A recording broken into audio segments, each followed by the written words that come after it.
वास्तवारि परिपूर्णलोचनं मारुतिं नमत राक्षसान्तकम् भवानी शंकरौ वन्दे श्रद्धा विश्वासरूपिणो याभ्यां विना न पश्यन्ति सिद्धाः स्वान्तः इष्टमीश्वरम् वसुदेवसुतं देवं कंसचाणूरमर्दनं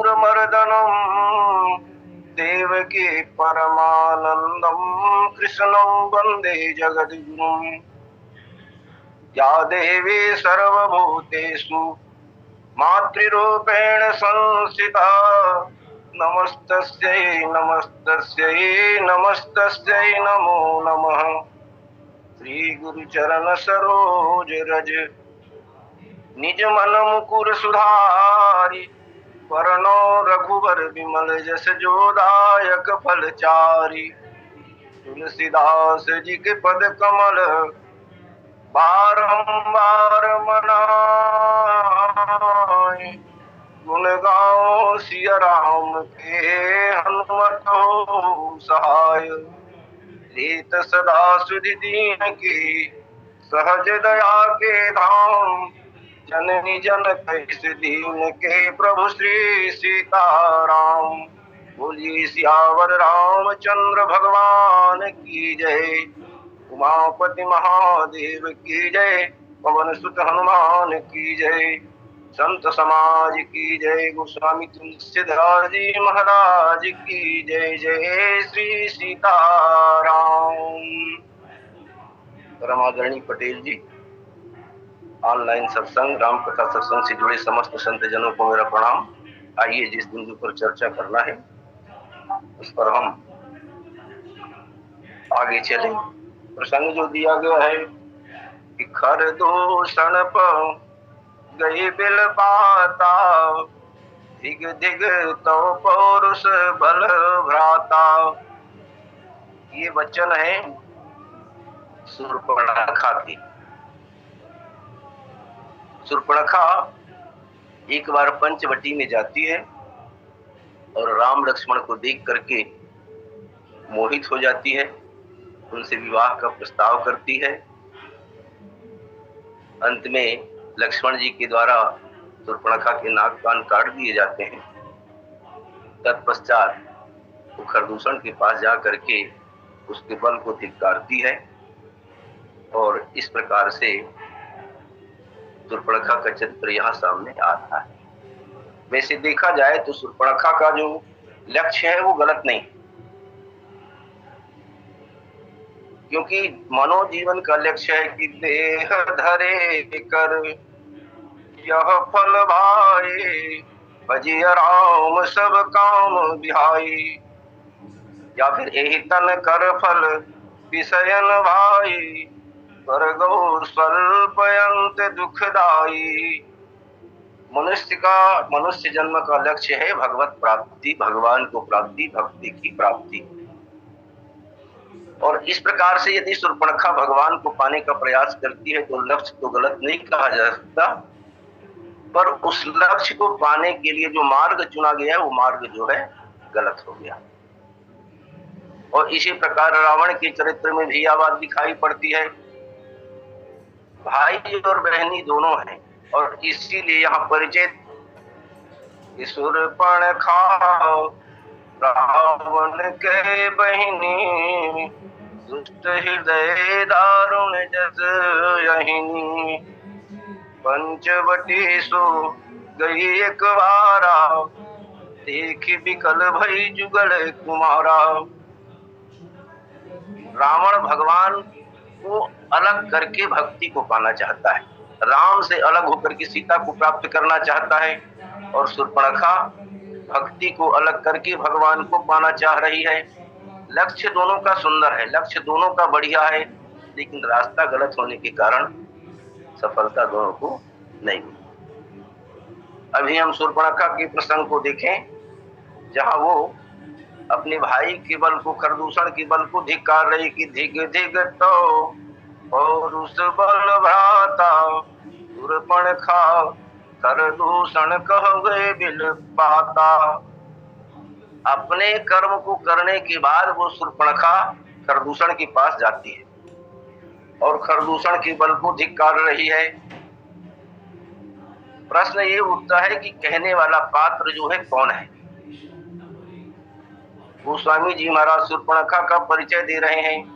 वैसे परंपरा दृष्टि से जब भी किसी व्यक्ति का परिचय दिया जाता है, किसी महिला पात्र का परिचय दिया जाता है, तो या तो पिता के माध्यम से दिया जाएगा, कन्या है तो, नारी है तो पति के माध्यम से दिया जाता है, और यदि पुत्रवती है तो पुत्र की रक्षा के भार से स्त्री का परिचय दिया जाता है। लेकिन इन तीनों से हटके गोस्वामी जी कह रहे हैं कि शूर्पणखा रावण के बहिनी, दुष्ट हृदय दारुण जस यहिनी।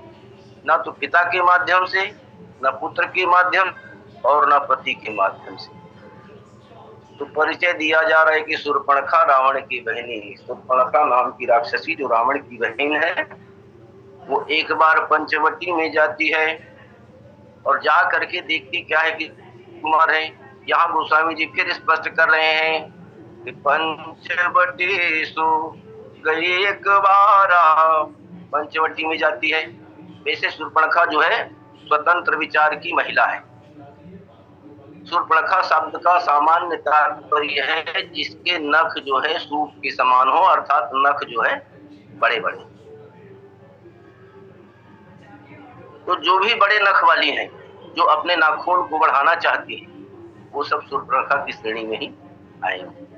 पर नख को बढ़ाने का तात्पर्य क्या है? नख को बढ़ाने से मतलब क्या है?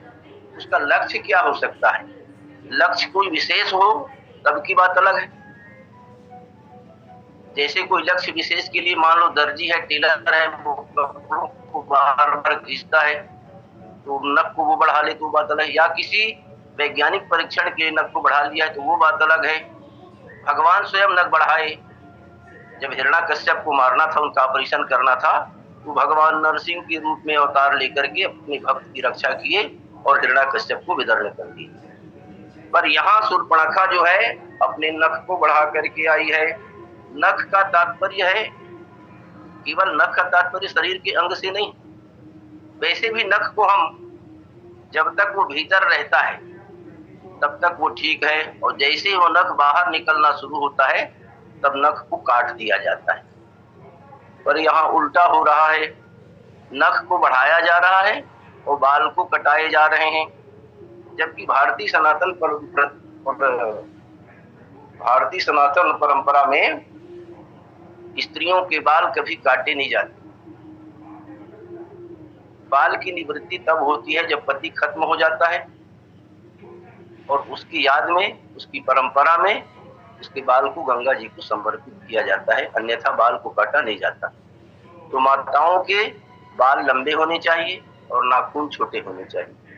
पर आज बड़ी विचित्र परंपरा है, हम अपनी परंपरा को छोड़ करके बाल को कटाए जा रहे हैं और नख को बढ़ाए जा रहे हैं।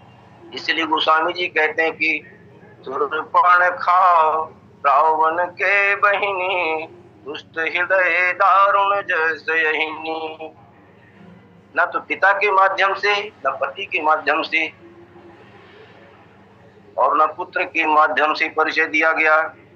इसीलिए संस्कृत साहित्य में भी कहा गया कि बाले पितुर्वसम स्थित पाणिगार हस्य योनि, पुत्राणाम भर्तरि प्रेत्रे न भजेति स्त्री स्वतंत्रताम। गोस्वामी जी मानस में भी चले कोटिकियारी, जिमि स्वतंत्र भय बिगड़े नारी। भारतीय सनातन परंपरा में, भारतीय सनातन संस्कृति में स्त्री स्वतंत्रता का विरोध किया गया है। पर उसका तात्पर्य नहीं है कि हम स्त्री को संपीड़ित करें, उनको त्रस्त करें, उनको सताएं, बल्कि उसका तात्पर्य है कि जो वस्तु जितनी कीमती है उसकी सुरक्षा के लिए विशेष प्रबंध हमको करना पड़ता है। कांच का कोई टुकड़ा है तो उसको सामान्य रूप से हम कहीं भी फेंक देते हैं, पर कोई रत्न है तो उसको सुंदर मंजूषा में बंद करके रखा जाता है, और उस मंजूषा में बंद रत्न की कीमत उस कांच से बहुत अधिक होती है। इसलिए रत्न को सजाया जाता है, रत्न को छिपा करके रखा जाता है। तो नारी को हमारे इसमें भारतीय संस्कृति में रत्न माना गया है, इसीलिए उसकी सुरक्षा बहुत ही आवश्यक है। पर लगता है शूर्पणखा जो है स्वतंत्रता के बहाने उच्छृंखलता को ज्यादा महत्व देती है। इसीलिए जब वो आती है तो भगवान राम को देखती है, लक्ष्मण को देखती है। यहाँ भी शूर्पणखा का एक चरित्र सामने आ रहा है, उस चौपाई को ध्यान दीजिए। शूर्पणखा घूमने के लिए जा रही है, स्वतंत्र हो गई है, तो स्वतंत्र होने के बहाने वो लंका को लांघ करके भारत में आती, जबकि रावण ने सुरक्षा का पूरा प्रबंध किया था। चारों तरफ से लंका जो है घिरा हुआ है टापू के रूप में, पर शायद शूर्पणखा को ये स्वीकार नहीं है, इसलिए वो घूमने के लिए आई। चलिए, घूमना भी ठीक है, सैर सपाटा करना भी चाहिए, पर्यटन करना भी चाहिए, लेकिन गोस्वामी जी यहाँ संकेत कर रहे हैं कि पंचवटी सो गई एक बार। फिर हुआ क्या? बोले देखी विकल भई युगल कुमारा। युगल कुमार को, राम और लक्ष्मण को देख करके व्याकुल हो जाती है। यहाँ भी शूर्पणखा का चरित्र जो है निम्न कोटि का प्रदर्शित हो रहा है। भाई, किसी एक के प्रति आकृष्ट हो जाना, एक के प्रति आकर्षित हो जाना सामान्य बात, पर शूर्पणखा दोनों को देख करके व्याकुल हो रही है। इसलिए गोस्वामी जी कह रहे हैं कि देखी विकल भय जुगल कुमारा। गोस्वामी जी वहां संकेत कर रहे हैं कि भ्राता पिता पुत्र और गारे पुरुष मनोहर निरखत नारी कोई विकल सक मन ही न रोकी जिमि रवि मणि द्रवे रवे बिलोकी। जैसे सूर्य कांत मणि सूर्य को देख करके सामने में जब आता है तो वो द्रवित हो जाता है, उसी प्रकार से शूर्पणखा का निम्न चरित्र यहाँ लक्षित हो रहा है। अब शूर्पणखा ने सोचा कि ये तो बड़े सुंदर हैं, तो इनको पाने के लिए मेरे को भी सुंदर बनना पड़ेगा। ऐसा सोच करके शूर्पणखा क्या कर रही कि रुचिर रूप धरे प्रभु पही आए बोले वचन बहुत मुस्काई। सुंदर तो नहीं है, लेकिन सुंदर बनने की चेष्टा में वो सुंदर रूप धारण करके ब्यूटी पार्लर में जाकर के, आज की भाषा में क्रीम पाउडर लगा करके आती है। माने अपनी नकली सुंदरता को छिपाने के लिए, असली सुंदरता को छिपाने के लिए नकली रूप बना करके आ रही है। और भगवान का कहना क्या है कि निर्मल मन जन सो मोहि भावा मोहि कपट छल छिद्र न भावा। भगवान तो ये कहते हैं कि तुम जैसे भी हो, जिस दशा में हो, जिस स्थिति में हो, जहां पर आप खड़े हो वहीं से आप मेरे को प्राप्त कर सकते हो, किसी प्रकार से दिखावे की आवश्यकता नहीं है। पर शूर्पणखा ने सोचा कि ये सुंदर है, इसलिए सुंदर को पाने के लिए मेरे को भी सुंदर बनना पड़ेगा। ऐसा सोच करके वो नकली रूप बना करके राम लक्ष्मण के पास चली आई और आ करके एक विचित्र बात बोल रही है। भगवान राम के पास पहले गई और जा करके भगवान राम के समपुरुष नमो समनारी यह संजोग विधि रचा विचारी। भगवान श्री राम उसकी बात को सुन रहे हैं। बोले तुम सम पुरुष नमो सम नारी, मेरे समान कोई सुंदर पुरुष नहीं है, ये तो ठीक है, लेकिन मोसम नारी ये कैसी बात है? फिर भी भगवान चुप है और उसकी बात को सुन रहे हैं। शूर्पणखा आगे कहती है कि मम अनुरूप पुरुष जग माही, मेरे समान कोई सुंदर पुरुष इस संसार में नहीं है। देखियो खोज लोक तिहु नाही, तीनों लोक में मैंने खोज के देख लिया है।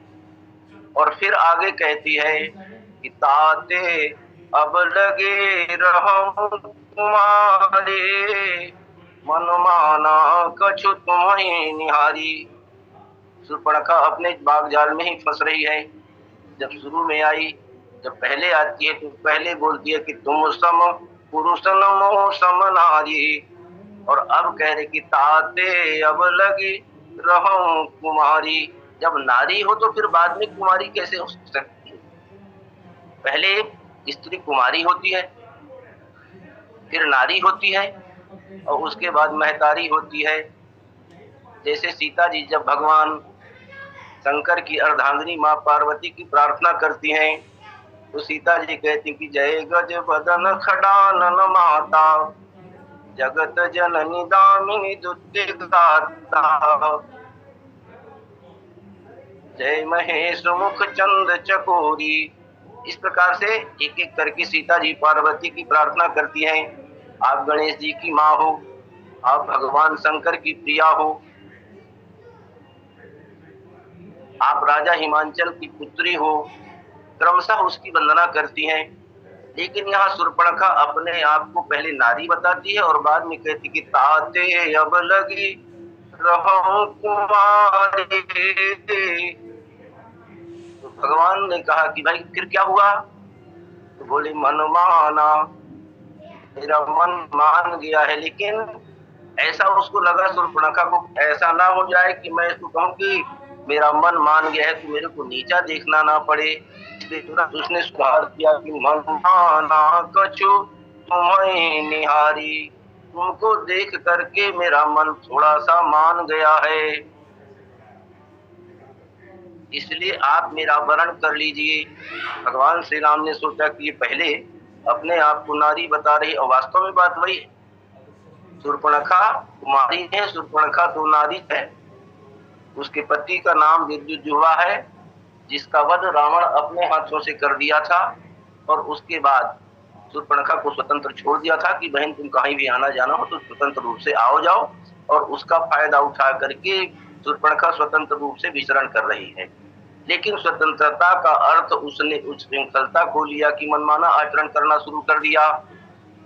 तब भगवान राम शूर्पणखा की बात का उत्तर देते हैं, लेकिन उत्तर देने के पहले शूर्पणखा की ओर देखने की बजाय सीतहि चितहि कही प्रभु बाता अहे कुमार मोर लघु भ्राता। शूर्पणखा को उत्तर देने के लिए भगवान सीता जी की ओर देख रहे हैं और सीता की ओर देख करके लक्ष्मण की इशारा कर रहे हैं कि मेरा छोटा भाई लक्ष्मण कुमार है। अब यहाँ कुमार के बारे में कई प्रकार की बातें होती हैं, पर यहाँ पहली चौपाई में ही बात स्पष्ट हो गई। कुमार का मतलब केवल अविवाहित की बात नहीं है।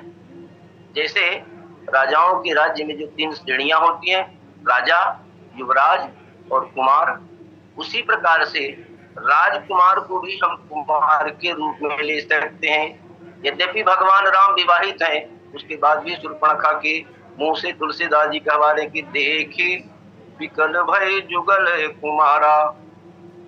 यदि कुमार का तात्पर्य हम केवल अविवाहित लें तो फिर उस स्थिति में तो दोनों अविवाहित माने जाएंगे। लेकिन भगवान राम भी विवाहित हैं, वो सामने दिख रहा है, सीता जी सामने बैठी है और लक्ष्मण जी भी विवाहित हैं। लेकिन भगवान श्री राम ने कहा कि अहि कुमार मोर लघु भ्राता, मेरा छोटा भाई कुमार लक्ष्मण जो है बैठा है, तुम उसके पास चली जाओ।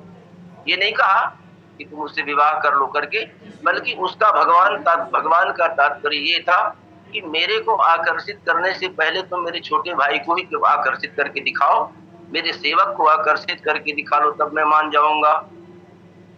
शूर्पणखा यदि राम से यदि प्रीत करती, राम से सही में उसको प्रेम होता, राम को यदि पाना होता तो भगवान राम की बात को मान करके लक्ष्मण के पास नहीं जाती। लेकिन जैसे ही भगवान श्री राम ने कहा कि अहि कुमार मोर लघु भ्राता, राम की बात को सुन करके लक्ष्मण तुरंत लक्ष्मण की ओर चली जा रही है कि गए लक्ष्मण रिपु भगनी जानी, प्रभु बिलो की बोले मृदुबानी। भगवान श्री राम की बात को सुनकर के शूर्पणखा तुरंत लक्ष्मण की ओर चली जाती है और लक्ष्मण जी के पास जा करके लक्ष्मण जी से कुछ कहना चाहती है तो लक्ष्मण जी उसको कुछ संबोधित कर रहे हैं।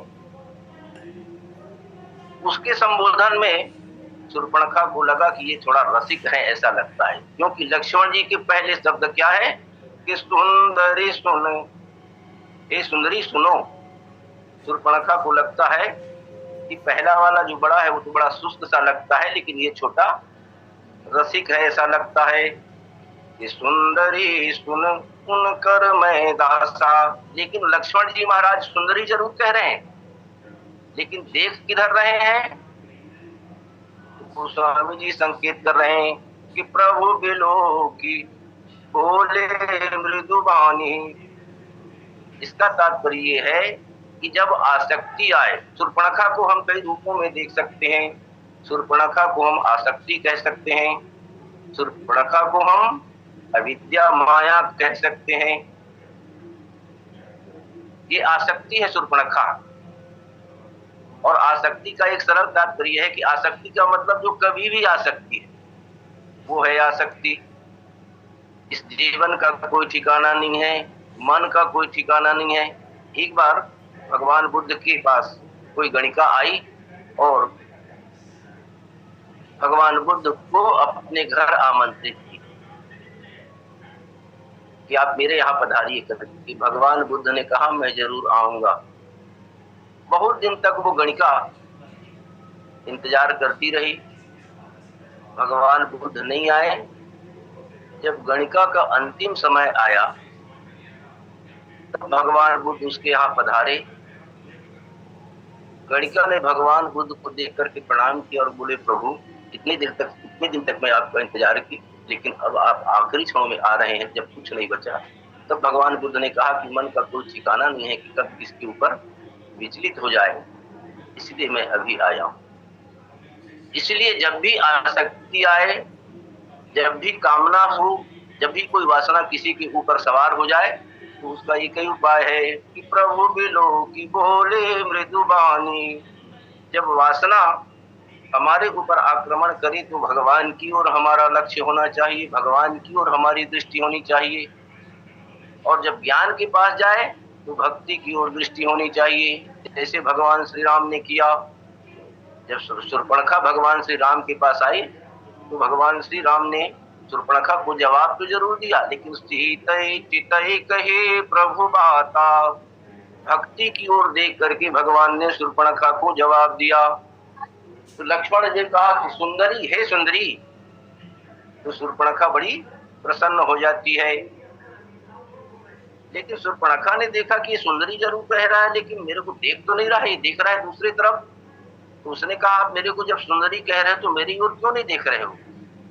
लक्ष्मण ने कहा सुंदरी मैं जब तक नहीं देख रहा हूं ना, तभी तक तुम्हारी सुंदरता जो है बरकरार है।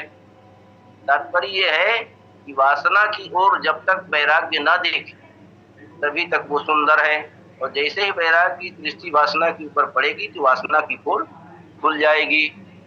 इसलिए लक्ष्मण जी उनको नहीं देख रहे हैं कि सुंदरी हे सुंदरी, तुम स्वतंत्र विचार की महिला हो, तुम स्वतंत्र रहना चाहती हो, लेकिन मैं तो खुद दास हूं, और खुद दास हो करके मैं तुमको क्या सुख दे सकता हूं।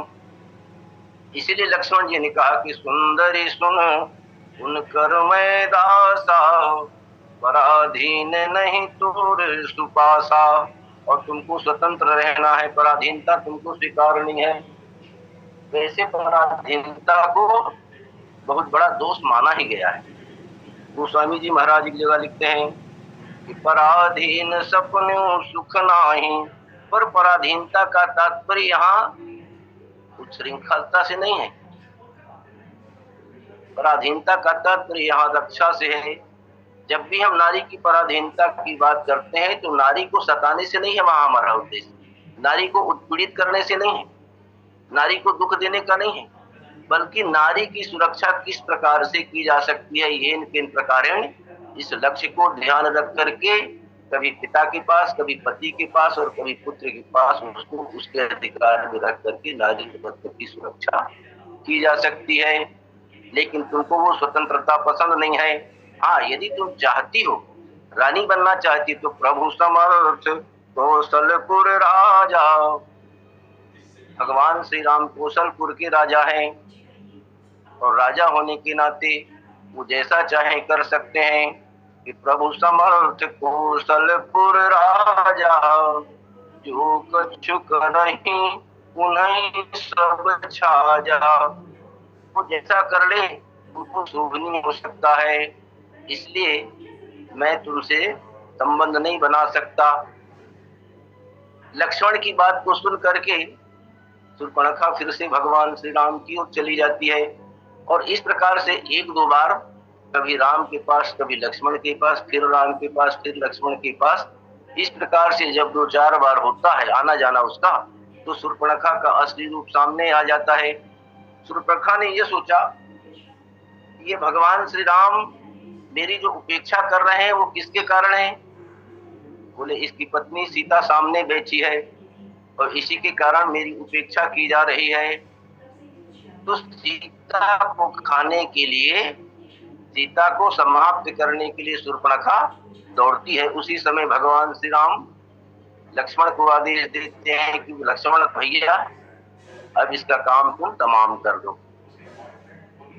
और भगवान के संकेत को लक्ष्मण जी महाराज, लक्ष्मण अति लाघव सो नाक कान बिनु कीन, ताके कर रावण कह मनो चुनौती दिन है। भगवान श्री राम के संकेत को समझ करके भैया लक्ष्मण ने शूर्पणखा के नाक कान को काट दिया और उस कटे हुए नाक कान को लेकर के शूर्पणखा खरदूषण के पास जा रही है और खरदूषण को वही बात बोल रही है कि खरदूषण कह गए बिल बाता, धिग धिग तव पौरुष बल भ्राता।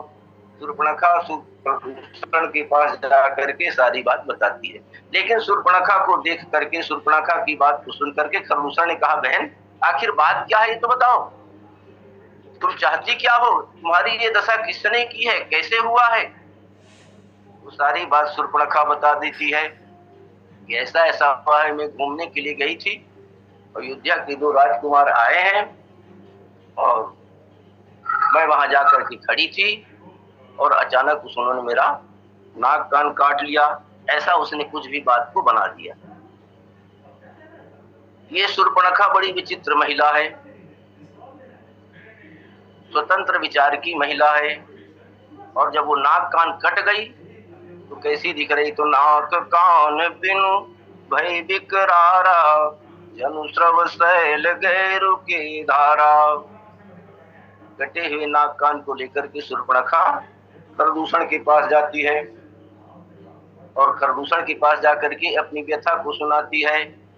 अब यहाँ देखिए, जैसे ही खरदूषण उस बात को सुनते हैं, खरदूषण 2 व्यक्ति हैं, एक है खर और एक है दूषण। खर का तात्पर्य है क्रूरता से और दूषण का तात्पर्य है दोष से।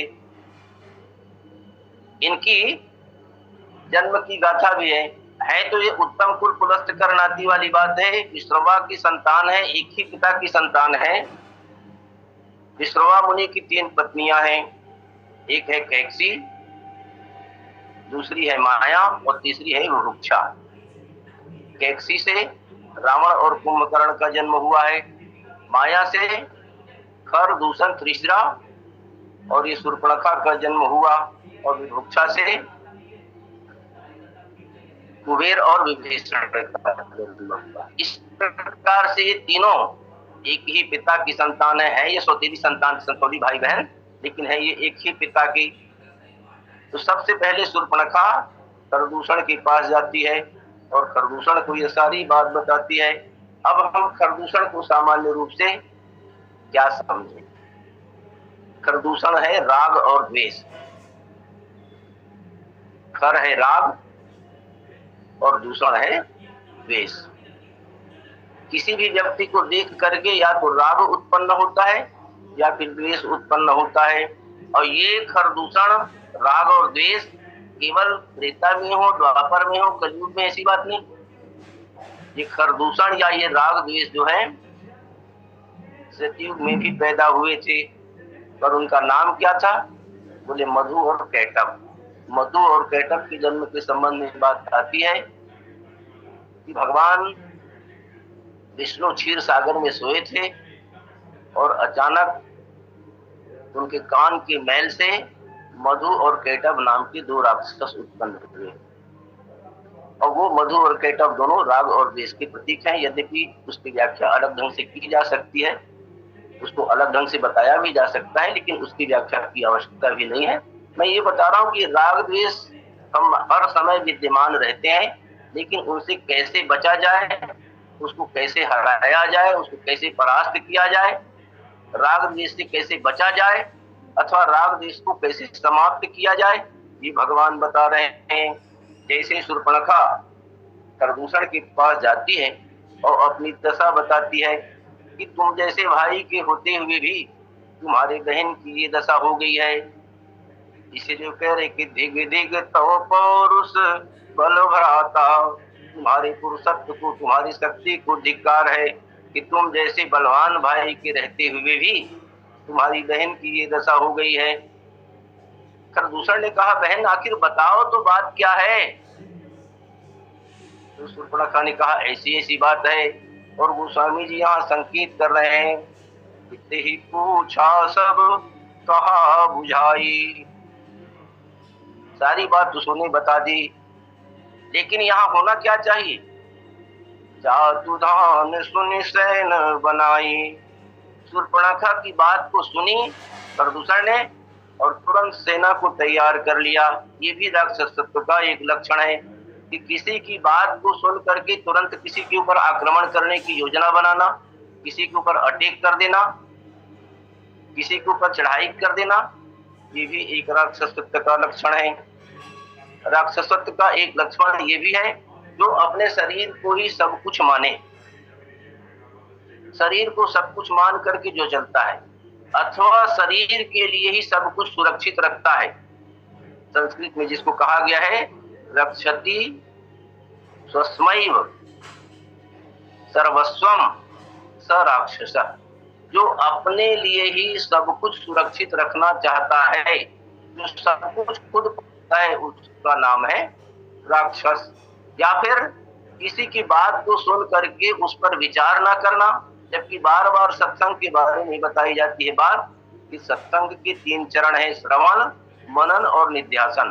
पहले किसी की बात को सुनिए, चाहे वो किसी की भी बात हो, पहले उसको सुनिए, सुनने के बाद उस पर मनन कीजिए, विचार कीजिए और विचार करने के बाद फिर उस पर अपने चरित्र पर उसको उतारिए, अपने जीवन में उसको उतारिए। ऐसा नहीं कि बात को सुने और तुरंत उसको क्रियान्वित कर दिए। लेकिन यहाँ शूर्पणखा की बात को सुने और जातु धान सब सेन बनाई। शूर्पणखा की बात को सुन करके खरदूषण तुरंत सेना लेके तैयार हो जाते हैं और अपनी सेना को लेकर के सेनापति को आक्रमण करने के लिए आज्ञा देते हैं। लेकिन जैसे ही भगवान श्री राम और लक्ष्मण के पास सेना जाती है, खरदूषण जाते हैं, तो एक बड़ी विचित्र बात होती है। भगवान श्री राम को देख करके खरदूषण एक बड़ी विचित्र बात बोल रहे हैं।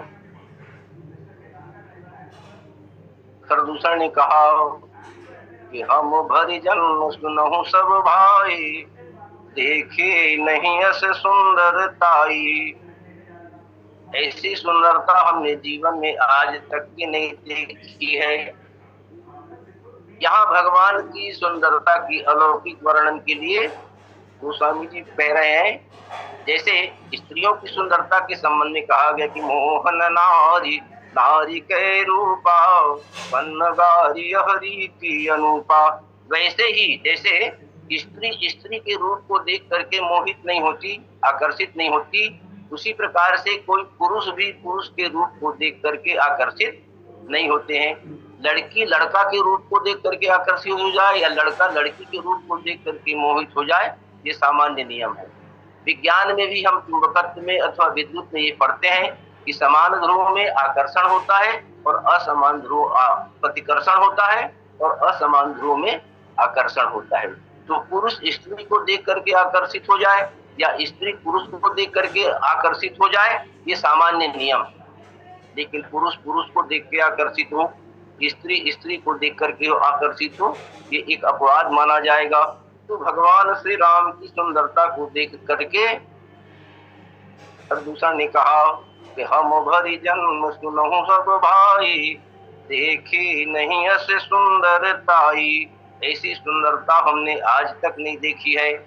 तो ऐसा लगता है खरदूषण का विचार बड़ा पवित्र है, बड़ा सुंदर विचार है।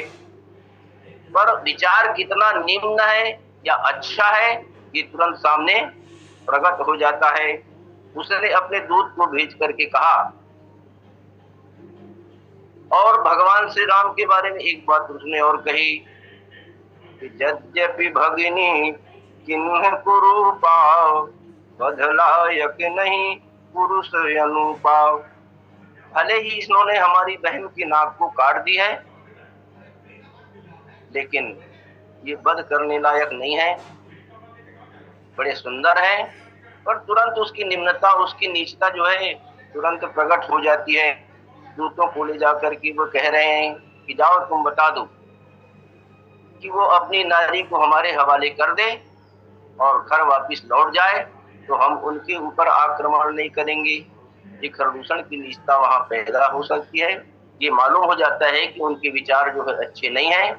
इस प्रकार से खरदूषण शूर्पणखा की बात को सुन करके तैयारी करते हैं और तैयारी के साथ में उन पर आक्रमण करते हैं। भगवान श्री राम जानते हैं कि हमसे मरने वाले नहीं हैं हमारे आक्रमण से, तो अपना रूप प्रदान कर देते हैं और उनका रूप एक दूसरे को राम के रूप में देख करके एक दूसरे को मार करके मर जाते हैं। ये प्रकार से इस खरदूषण का चरित्र है। उसी को देख करके, उसी को लेकर करके शूर्पणखा कहती है कि धिग धिग तो पौरुष बल भ्राता, खरदूषण पह गए बिल पाता। शायद समय पूरा हो गया है, इसलिए मैं अपनी वाणी को विराम दे रहा हूँ और पटेल जी को आमंत्रित कर रहा हूँ। बोलिए सियावर रामचंद्र भगवान की जय। बोलिए सियावर रामचंद्र भगवान की जय। बहुत बहुत धन्यवाद सर जी। नाग ही मुख की शोभा है, सो नाग का दोनों कट गए। भयंकर रूप तो उसका था ही, तो स्वामी लिखते हैं कि रूप भयंकर प्रकट है। अब बिना नाक कान के विकराल हो गई, पर्वताकार उसका शरीर। नाक कान कटने से 3 धाराएं रक्त की बहने लगी। ऐसा मालूम होने लगा मानो अंजन पर्वत पर से गेरू की 3 धाराएं गिर पड़ी हो। अब शूर्पणखा को प्रति हिंसा वृत्ति उत्पन्न हुई।